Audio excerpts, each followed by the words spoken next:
Gegara Sol sepatu copot saat wisuda, anak petani ditawari KSAD jadi tentara.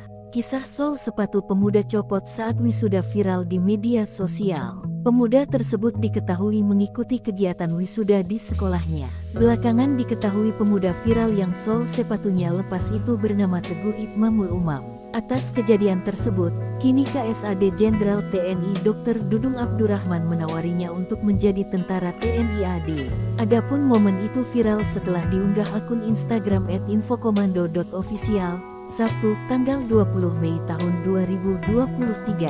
Dalam video viral tersebut, memperlihatkan momen salah satu siswa tampak mengenakan kemeja putih dan celana hitam dalam posisi berdiri, lalu berjalan. Saat menuju ke panggung, telapak sepatu pantofel warna hitam sebelah kanan tampak mulai copot sebagian. Tepat di langkah kaki ketiga, telapak sepatu akhirnya terlepas di tengah-tengah acara.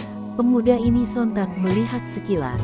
Meskipun sepatunya rusak, namun dirinya tetap percaya diri dan melanjutkan prosesi wisuda ke panggung.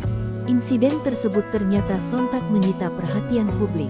Bahkan Kepala Staf Angkatan Darat Tentara Nasional Indonesia Jenderal TNI Dr. Dudung Abdurrahman, MM, langsung gerak cepat.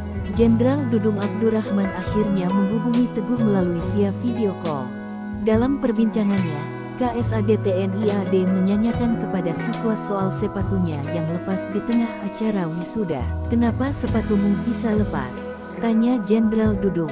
Teguh lantas menjawab bahwa perasaannya saat itu seperti tersandung kabel. Pernyataan Teguh sontak membuat KSAD TNI AD ini tertawa. Diakui Teguh bahwa sepatu itu hasil pinjaman, karena dirinya tidak memiliki sepatu pantofel. Mendengar pernyataan Teguh, KSAD TNI AD ini lantas menawarkan untuk mengikuti tes Bintara TNI AD. Dengan bahagianya, Teguh sontak menjawab jika dirinya bersedia mengikuti tes.